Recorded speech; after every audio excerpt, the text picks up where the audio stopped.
Oh, hey, how's it going? It's time for another little episode here. We're going to have some fun. Today, we're going to be talking about SEO, or search engine optimization. Mysterious stuff, freaky stuff, stuff that sometimes drives folks a little bit crazy, and for many years has been a bone of contention among dealer operators. And I get it. There's some pretty wacky pieces to that puzzle. We're going to break it all down. We're going to talk about how it's changed and improved, and we're going to do that all right here at my desk. My name's Ian Cruikshank. I'm the CEO of Leadbox, and I'm stoked to spend some time with you today at Ian's desk. We're going to be going on a deep dive into SEO. Let's go check it out.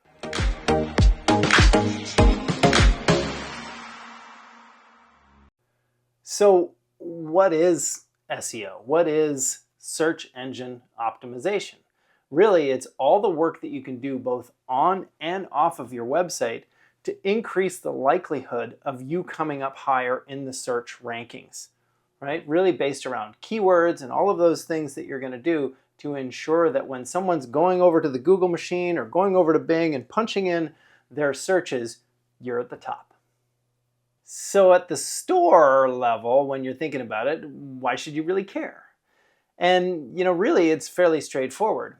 Organic traffic, by and large, performs better than paid traffic.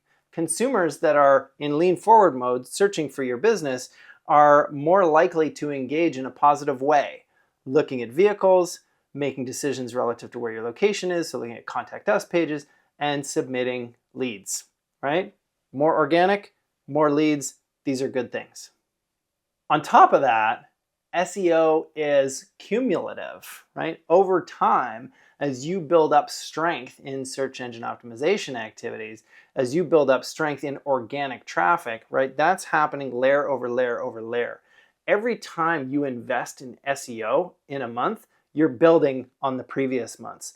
Each time you go down the path, you're just building up more and more clout in the online world to be able to garner more leads for your business. In fact, over the long term, SEO ends up being far more efficient than paid ads, right? There's no doubt paid ads are a nice on-off thing. You can flip that switch when you want more activity, but in the long run, you're going to get more value out of your search engine optimization. All right, so lots of good things relative to SEO, right? It builds on each other, or builds month to month. The lead quality is really strong. These are all really big positives. There are some disadvantages, or some things that frankly make it harder to achieve success, right? So think of really high competition keywords. Your most popular model, your most popular vehicles in market are going to be harder to build success for, are going to be harder to rank really high for. It takes time and effort to work through those to get to that point. Just recently, though, I informed one of our customers that they had got to the number 1, 2, and 3 position for Honda Civic, right? So the work can be done and you can make magic happen, but it does take a bit of time. SEO also takes time to build up in the way of gaining momentum, right? And that's one of the things that we talk about sometimes is it's not really a sprinter, it's a marathon runner, right? So when we're talking about search engine optimization, you're not going to generate activity as quickly as you can with ads. Day one of ads, you can start to generate traffic to your website that's going to interact and submit a high quality lead. With SEO, you've got to build that up over time. And, let's be clear, when we're talking real estate on the search page, right? Even if you're ranked number 1 for organic, and as an ads person, as a marketer, I find myself scrolling down to organic results often. But a typical consumer out there is potentially just going to look at the top spot and say, oh, I want to click on that. That's a sponsored ad. So you can do all this work to be number 1, but truly you're going to get number 1 when you're at the top of the paid ad page, right? So you got to keep that in mind when you're thinking about SEO versus ads versus SEO and ads. Search engine optimization is this ongoing effort, and oftentimes we can see that as a disadvantage. It's not project-based work where someone can roll in and fix your whole website and your search engines are ready, firing on all cylinders, and your site is optimized, right? The reality is, with all of the changes happening with Google, and recently there was as many as 8 changes in a single year to the Google algorithm, you need to be on top of those changes. The moment they make that change, the following day, quite literally, the following day, your rankings will change. So you need to be on top of it to make sure that you can make those adjustments to improve relative to the new update. So, I mentioned the magic earlier, and oftentimes that's been difficult for operators and really any business owner to understand and appreciate. And SEO offerings have been likened to snake oil, right? How do I even understand what I'm getting if I can't understand SEO? The nice thing is that with all of the changes that Google has made over the last number of years, SEO has become far more intelligible, far more understandable for the layperson, for the business person who's running their business and trying to improve. In fact, it took a while for Leadbox to be comfortable with the idea of offering SEO, and it was a function of these positive changes that Google has made to where we determined that it was time to help dealers with this area of their business. The types of SEO that make up this magic, not magic at all, are quite straightforward. We're going to get into on-page SEO, off-page SEO, and really that's relative to something called backlinks, technical SEO, local SEO, which is most relevant to Google Business Profile, and SEO content. And content is king. Let's start with on-page SEO. Really, that's everything on the site that typically is accessed through the CMS, the content management system. So things like meta descriptions, alt texts, getting all of those pieces in place so that the search engine understands what it's seeing, right? Simple, easy to work with. Off-page SEO, the concept of that is really what's happening outside that is pointing to you, and I think of it this way, as pointing to you as an expert. What's out there saying, hey, this is the place that has that good information. So off-page SEO is really about backlinks. What's a backlink? A backlink is simply a link that links to your website from another website. So these can be created in a variety of different ways. One is just simply putting in the details of your business on proper websites, like even Google My Business and Yelp and that kind of stuff, which comes in a little more into local SEO, but still is that backlink generation. Another area for it is getting your content or good things that you're doing in market onto other websites. More and more, even PR plays a part in this world, where when you publish something exciting in a PR environment and it gets picked up by the local newspaper or picked up by a newspaper across the country, it's actually pointing to your site and increasing your rank in search engines as a result of increasing your perceived expertise. So technical SEO is that part that's always been a little bit freaky for people, hard for them to understand. But really, technical SEO is just making it easier for the search engines to understand what the page is about. So think of it like things, actually, even sometimes you'll do a search and you'll see a 404 page or a 303, different messages that come up when you search, and you click a link and it goes to a broken link. Fixing those things are part of technical SEO. You also want to get into something like site schema, right? And that's really just explaining to Google that this is what we do, so they don't have to then interpret from the front end of your website what it is you do.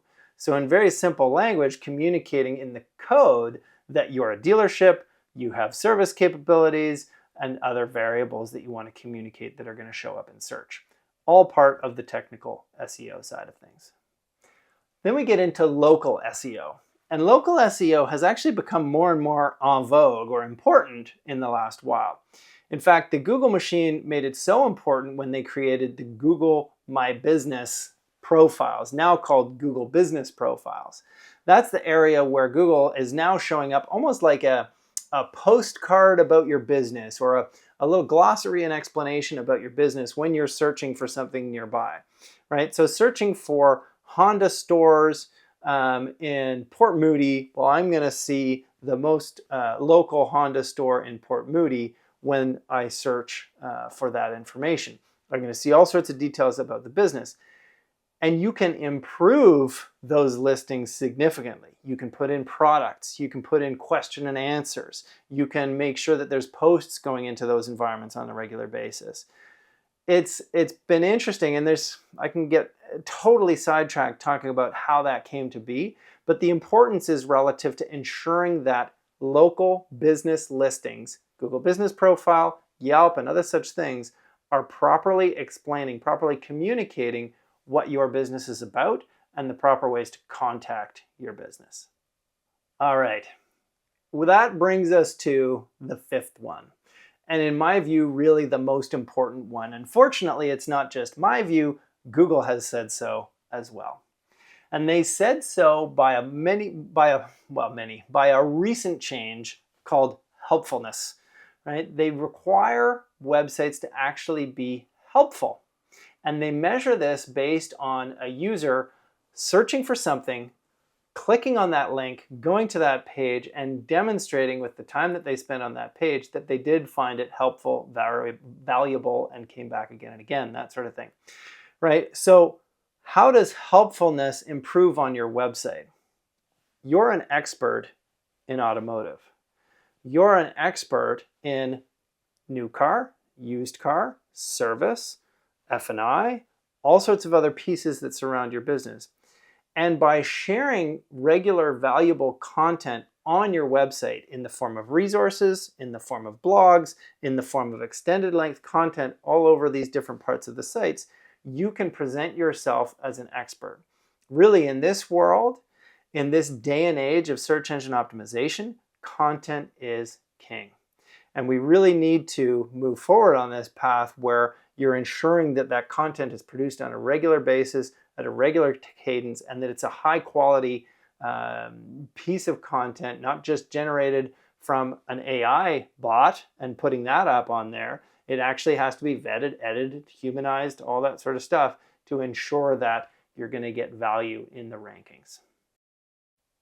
So this is all great. We've got all sorts of tools. We've got all sorts of things that we can do. We got all sorts of ways to adjust what it is that we're doing. How do you know if it's working well? And it's kind of fun in many respects, because if you're optimized effectively, if it's working well, what's happening? You're moving up that rankings list. And really, it's nice to say that content is king, but let's be clear, when you're working on that path, it's really the number, the ranking that you're getting to. You got to make sure that you're working your way up the ranks. And the tools to measure this are so vital. If I'm just going on and I'm searching, because of machine learning, because of my search habits, because of all those things, I'm going to get very different search results. One of my favorite examples is when I go online, I search for a Mustang. I'm going to get a car every single time. If I was in equestrian events on a regular basis, if I was a jockey or a horse, aficionado, I don't even know, but my searches for a Mustang are going to give me a horse. They're not going to give me a car.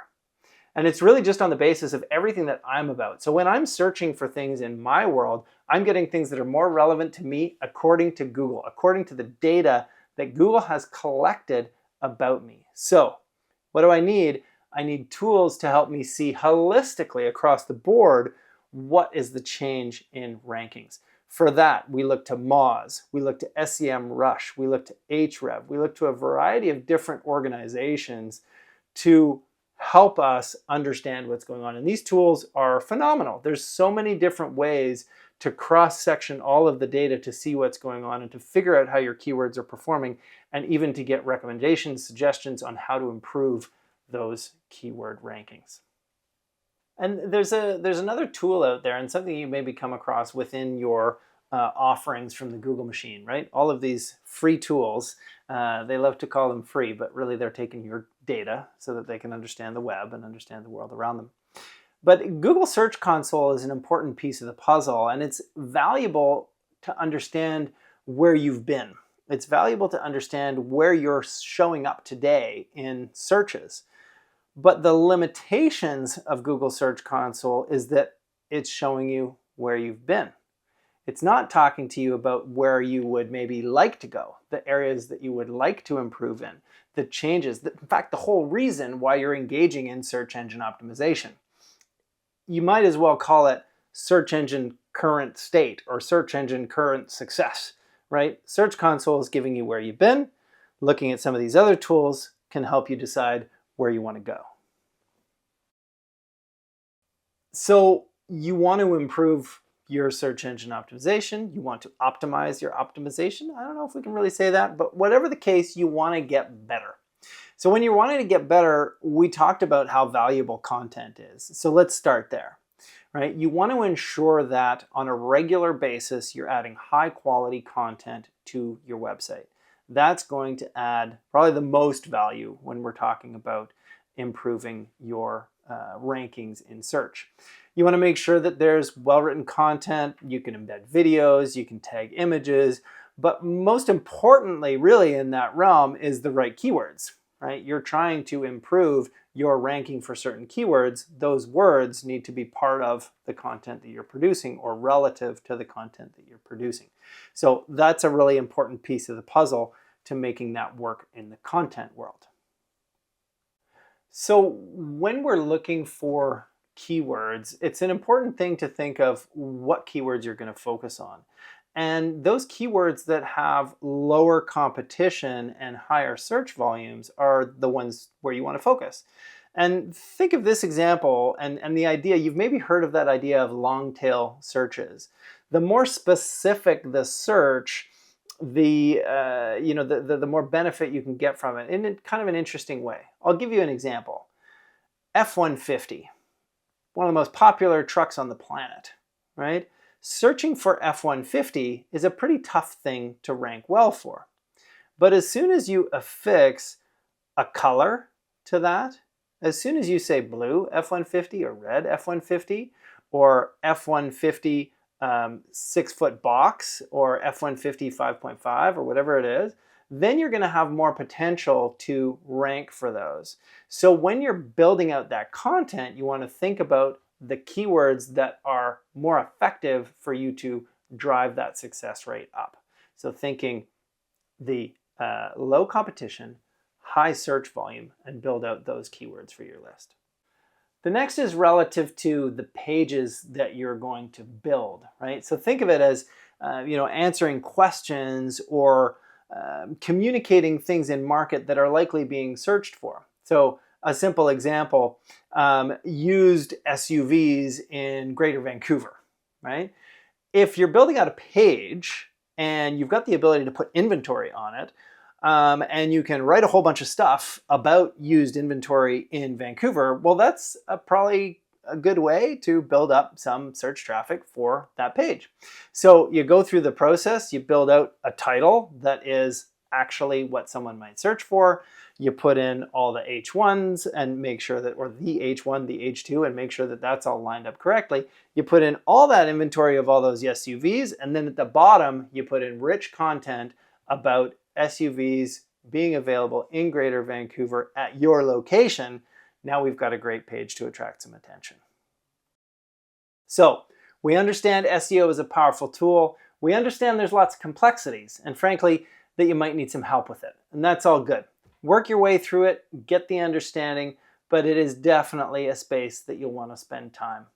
All right, there you have it. Thanks for spending some time with me at my desk. I love getting into this information with you, and to be able to share it with more people is always super exciting. A way that you can help me is by liking this video if you did, and by clicking subscribe, and we'll be sure to get you more content real soon. Look forward to seeing you next time at Ian's Desk.